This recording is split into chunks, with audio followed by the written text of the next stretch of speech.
Thank you, Dom. So yeah, let's discuss about AWD and see if it's the right way to go when it comes to storing your inventory for Amazon. So AWD sounds convenient, and for some brands it can be, but if you are not running the numbers, it's likely costing you more than you think.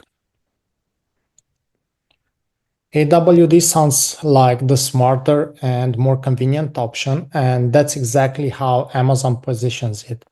But for a lot of brands, it ends up being more expensive. In one real case, AWD cost over 70 cents per unit compared to just 25 cents with an optimized FBA placement. And that's a $23,000 hit on a single shipment of 52 units. And we are going to go into more details in the next slide. What's the catch here? Sellers often default to AWD because they think it saves time or avoids complexity. But if you're not running the numbers, you're probably paying for convenience with your margin. The core point here, AWD is only worth when you need their auto replenishment logic. Otherwise, you're giving Amazon more control and paying more for the privilege. Okay, so let's walk through this side-by-side comparison of added inbound shipping costs using three different shipping methods: the minimal placement, the optimized 5-box rule, and Amazon warehousing and distribution. This example is based on a shipment of 52,000 units.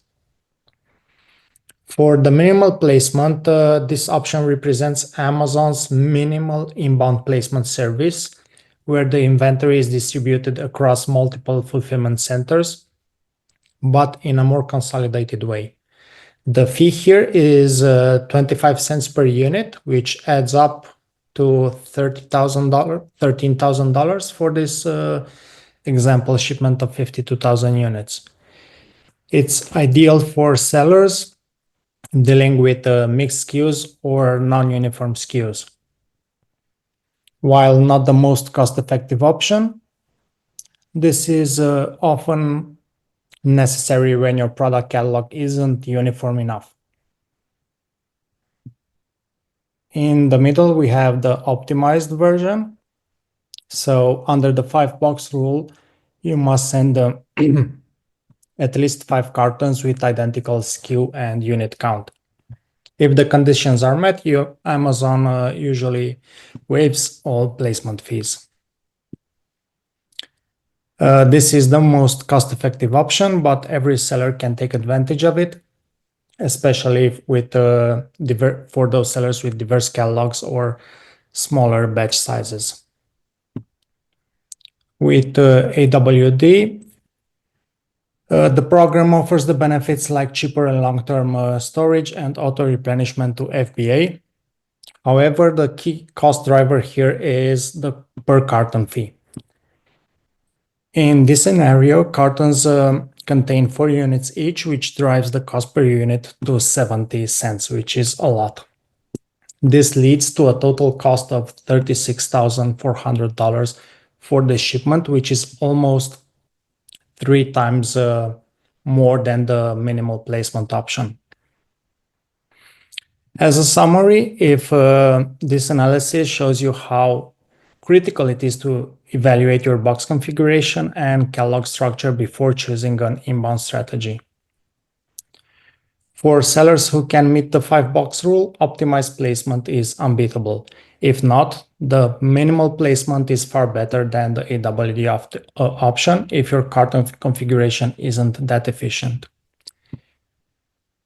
AWD can work well if your cartons are larger or your strategy involves long-term replenishment, but otherwise it can quickly eat into your margins. How to avoid the fee trap? Amazon waives inbound placement fees if you follow what they call the 5-box rule. So send 5 or more cartons. Each carton must contain the same SKU and each carton must have the same unit count.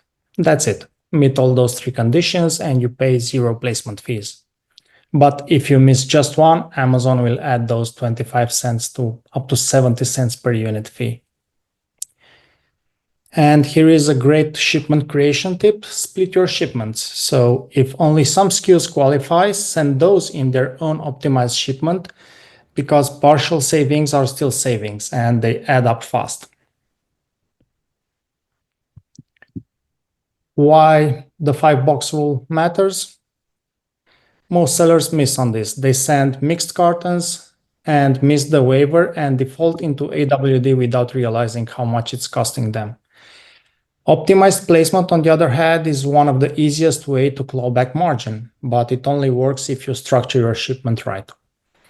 Restructuring isn't complicated and is just underused. Some SKUs, same SKUs, same unit count, 5 cartons, and you're in.